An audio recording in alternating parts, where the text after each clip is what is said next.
Hello friends, how are you. मैं doctor Sandeep Jot आपका स्वागत करता हूँ एक नई बुक के साथ में, एक नए टॉपिक के साथ में।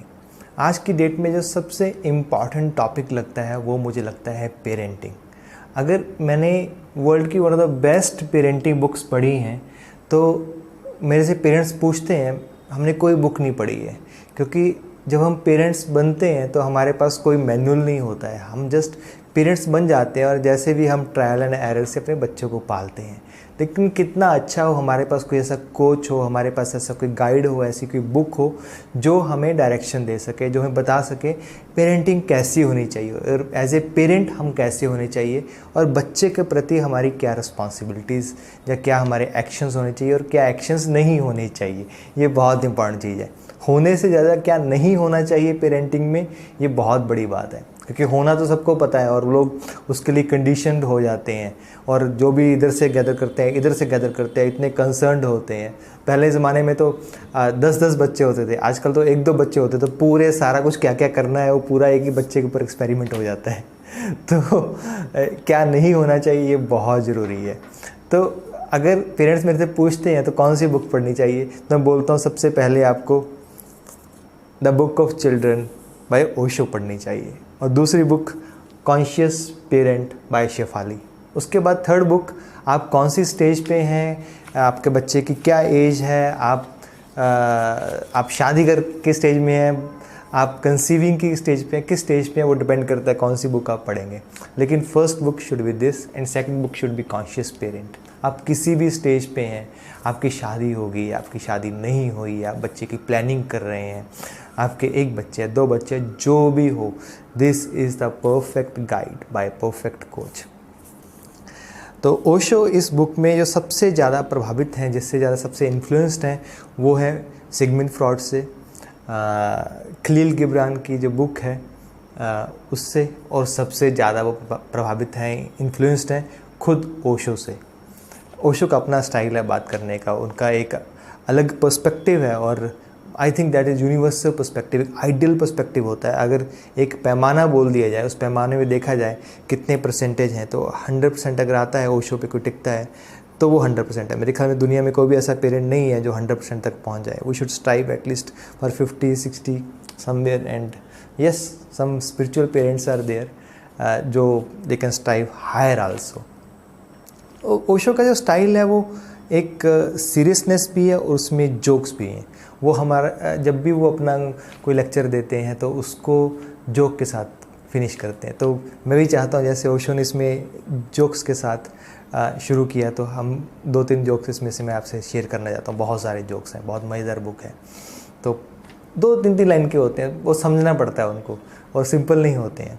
तो पहला जो जोक है उसमें बच्चा अपने मम्मा को बोलता है मम्मा बाहर जा रहा हूँ। मम्मा बोलती है ठीक है, आराम से उसके बाल बनाती है और बोलती है ओके एंजॉय करना और बिहेव प्रॉपरली। तो बच्चा मम्मा को बोलता है मम्मा चूज़ वन थिंग, आइदर मैं एंजॉय कर सकता हूँ या बिहेव प्रॉपरली कर सकता हूँ। क्या मज़ेदार जोक था।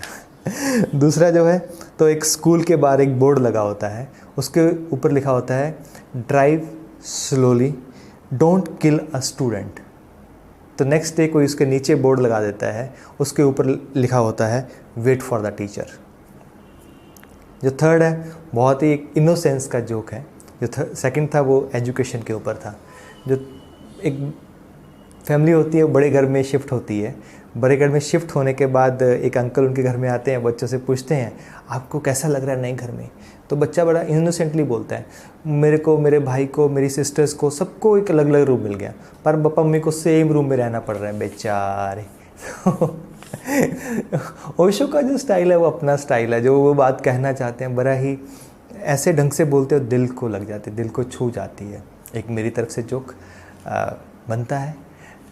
एक बार एक ऑफिसर होता है, आर्मी ऑफिसर, उसके बेटा पैदा हुआ होता है और वो तुरंत चाइना के साथ जंग लग जाती है, उसको जाना पड़ता है। तो पास में ही उनके घर के पास एक बंदर का बच्चा होता है, उसकी माँ अभी मरी होती है। तो अपनी पत्नी को बोलता है मेरे बच्चे को कुछ भी हो जाए लेकिन जो बंदर का जो बच्चा है उसको कुछ नहीं होना चाहिए, तुम उसका पूरा ख्याल रखोगी, उसको खिलाने का, पिलाने का, सोने का, सब चीज़ों का ख्याल रखोगी। तो जैसे आर्मी वालों का बिहेवियर होता है, पत्नी बोलती है ठीक है, और उनका गुस्सा भी थोड़ा सा ज़्यादा होता है, तो वो अपनी जंग में चले जाते हैं। वापस 1 साल के बाद आते हैं तो जो पत्नी होती है बहुत घबराई होती है, बहुत घबराई होती है। वो बोलती है देखिए मैंने तो इस बच्चे का इतना ख्याल रखा, बंदर के बच्चे का, उसको खिलाती थी, पिलाती थी, दूध पिलाती थी, उसको बेड से भी उतरने नहीं दिया, उसको ठंड में होती थी 2-2 रजाई देती थी, और फिर भी ये बीमार पड़ा हुआ है। देखिए इतना इसको टेम्परेचर रहता है, एकदम कमज़ोर सा सूखा सा हो गया है। और जो ऑफिसर्स होते हैं वो पूछते हैं यस मेरा बच्चा कहाँ पर है? ओ वो तो यहीं कहीं होगा, वो देखो मिट्टी में खेल रहा है, वो तो एकदम बढ़िया है, उसका कुछ प्रॉब्लम नहीं है। तो बोलते हैं शुक्र है, नहीं तो तुमने मेरे बच्चे के साथ वही हाल करना था जो तूने इसके साथ किया। तो पेरेंटिंग का यही है, आपको क्या करना है और क्या नहीं करना बहुत इंपॉर्टेंट है। ओशो अलग अलग जगह पे अपने स्टाइल में इतनी बढ़िया बढ़िया बातें बोलते हैं जो आपके दिल को छू जाती हैं। जैसे कि ओशो ब्रेस्ट फीडिंग के बारे में बोलते हैं। वो बोलते हैं ब्रेस्ट फीडिंग सीधी रिलेटेड है एक सेटिस्फेक्शन के साथ में, एक हंगर के साथ में।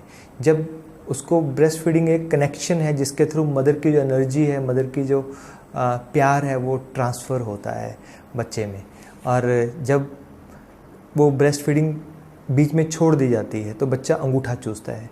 अब बच्चा बड़ा हो जाता है, वो सोसाइटी में अंगूठा तो नहीं चूस सकता, लेकिन उसको पूरा करने के लिए वो सिगरेट पीता है। वो हमारी एडिक्शन का कारण बनता है। वो वहाँ पे वो सिगमंड फ्रॉइड के साथ में जो ओरल फिक्सेशन है वहाँ पे उसको कंपैरिजन करते हैं। फिर पेरेंट्स को बोलते हैं अगर आप बच्चे को पैदा करने के लायक हो, आप स्पिरिचुअल ही तैयार हो, तभी आपको बच्चा पैदा करना चाहिए। अदरवाइज़ आपको उस आत्मा को, उस रूह को दुनिया में लाने की ज़रूरत नहीं है, कोई मजबूरी नहीं है, आप कोई बंदिश नहीं है आपके ऊपर। आपको इस रूह को, एक जान को दुनिया में लेके आना ही आना है। तो वहीं पे वो स्पिरिचुअल वूम की बात करते हैं जिसको हम लोग गर्भ संस्कार बोलते हैं। गर्भ संस्कार जो है बहुत भारी भरकम वर्ड लगता है, उसकी जगह पे मेरे को जो स्पिरिचुअल वूम है उसका बहुत अच्छा नाम लगता है। वो बोलते हैं, मदर्स पूछती हैं मैं मदर बनने वाली हूँ, मुझे क्या करना चाहिए? तो वो बोलते हैं आपको सब कुछ करना चाहिए, आपको डांस करना चाहिए, आपको सिंगिंग करना चाहिए, आपको वरी नहीं करना चाहिए, आपको बच्चे के साथ बात करना चाहिए, आपको खुश रहना चाहिए, आपको नेगेटिविटी के बारे में सोचना ही नहीं चाहिए। इतनी सी सिंपल वर्ड्स में वो पूरा गर्भ संस्कार समझा देते हैं। इसमें मतलब इसमें गर्भ संस्कार से लेके कंसीविंग से लेके टीनेज तक, एजुकेशन तक हर चीज़ कवर की हुई है। और टीनेज और एजुकेशन मेरे इसमें फेवरेट चैप्टर्स हैं। वहीं एक पैराग्राफ है जो मेरा फेवरेट है, जो बोलता है चिल्ड्रंस को अपनी फ्रीडम देनी चाहिए, उनको एक स्पेस देनी चाहिए, उनको एक रिस्पेक्ट देनी चाहिए। जब हम बच्चों को रिस्पेक्ट देते हैं, उनको एक स्पेस देते हैं, उनको इंडिपेंडेंस देते हैं, तो बच्चे जो होते हैं उसमें ग्रो करते हैं। बच्चों को देना क्या चाहिए, उनको पढ़ाना क्या चाहिए? बोलते हैं they should not teach him about truth, they should teach him how to inquire about truth. Inquiry should be taught, investigation should be taught, adventure should be taught. तो बच्चों को क्या करना चाहिए? उनको क्वेश्चन पूछने के लिए उत्साहित करना चाहिए, उनको बोलना चाहिए आप पूछिए। और पेरेंट्स को हर क्वेश्चन का आंसर भी नहीं देना चाहिए। जब वो आंसर देते हैं तो उसको, जैसे बुद्ध बोलते थे, उनको बोलना चाहिए ये मेरा एक्सपीरियंस है, ये हो सकता है जैसे ही मैंने तुम्हें बता दिया वो झूठ हो गया, वो सच नहीं है। तुम अपना एक्सपीरियंस क्रिएट करो, तुम अपनी लाइफ में जो सच को क्रिएट करना चाहते हो वो चीज़ है। इनोसेंस के बारे में वो शो बात करते हैं। जो बच्चे जब पैदा होते हैं वो टोटली इनोसेंट होते हैं। बच्चों के पास कोई भी पास्ट नहीं होता, उनका सिर्फ फ्यूचर होता है। दैट्स वाई वो अडल्ट से डिफरेंट होते हैं। वो कुछ भी बन सकते हैं, वो पॉसिबिलिटीज़ का भंडार होते हैं। वो हमारे घर में जीसस पैदा हुए हैं, हमारे घर में नानक पैदा हुए हैं, हमारे घर में कृष्णा पैदा हुए हैं, और उनको एक स्पेस चाहिए जिसके अंदर वो जो बनना चाहते हैं बन सके। लेकिन हम लोग क्या करते हैं, उनको अपने जैसा बनाना शुरू कर देते हैं धीरे धीरे धीरे धीरे। उनके अंदर जो जीसस कॉन्शियसनेस होती है, नानक कॉन्शियसनेस होती है, कृष्णा कॉन्शियसनेस होती है, उसको धीरे धीरे धीरे धीरे धीरे धीरे किल करने लग जाते हैं। और हम बोलते हैं दुनिया के अंदर तुम कैसे फिक्स होगे, कैसे तुम्हें दुनिया के अंदर फिट किया जाए, एक नई मशीन, एक रॉबोट को कैसे बनाया जाए। तो हम लोग एक नया रॉबोट क्रिएट करने में लग जाते हैं। और दुनिया को इस समय रॉबोट्स की ज़रूरत नहीं है, दुनिया को इस समय जंग की ज़रूरत नहीं है, दुनिया को इस समय प्यार की ज़रूरत है, दुनिया में इस समय कॉन्शियसनेस की ज़रूरत है। और पेरेंट्स के हाथ में और टीचर्स के हाथ में बहुत बड़ी रिस्पॉन्सिबिलिटी है, जहाँ पे वो टोटल ओवरऑल कॉन्शियसनेस को हायर कर सकते हैं। और प्यार को इस दुनिया में बढ़ा सकते हैं। वर्ल्ड वार 2 के अंदर एक स्टडी हुई थी, यहाँ पे कुछ बच्चे थे जिनको ऑर्फन बच्चे थे, उनको हॉस्पिटल में रखा गया और उनको सब चीज़ों का ख्याल रखा गया, सारे साइंटिफिक चीज़ें उनके पास रखी गई आसपास उनके, ताकि उनकी डेथ ना हो, खाने का, पीने का, रहने का, कोजीनेस का। पर फिर भी बहुत सारे बच्चे कमज़ोर होने शुरू हो गए और 2-3 हफ्ते के बाद वो मरने शुरू हो गए बच्चे। तो साइंटिस्ट ने देखा ऐसा क्यों हो रहा है, तो उन्होंने देखा बच्चों के पास लव नहीं है, एक हग्स नहीं है, तो उन्होंने बच्चों को हग देना शुरू किया। छोटे छोटे बच्चे अभी भी कुछ दिन पहले ही पैदा हुए हैं, वो भी एक लव को, प्यार को चाहते हैं, तो उन बच्चों में बचने के चांस जो थे बहुत ज़्यादा बढ़ने लग गए।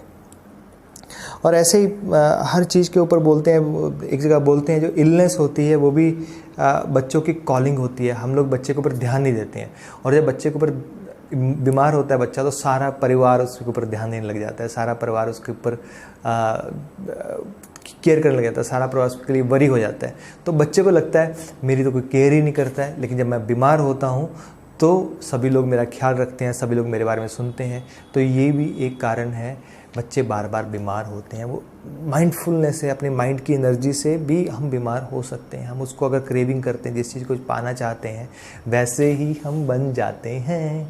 तो ऐसी कितनी मज़ेदार चीज़ें हैं जो हमें लगती हैं यार दिल को छू जाती हैं। कितने नॉलेज वाली बातें हैं, कितनी बड़ी बड़ी बातें हैं, और कितने सिंपल शब्दों में ओशो समझा जाते हैं।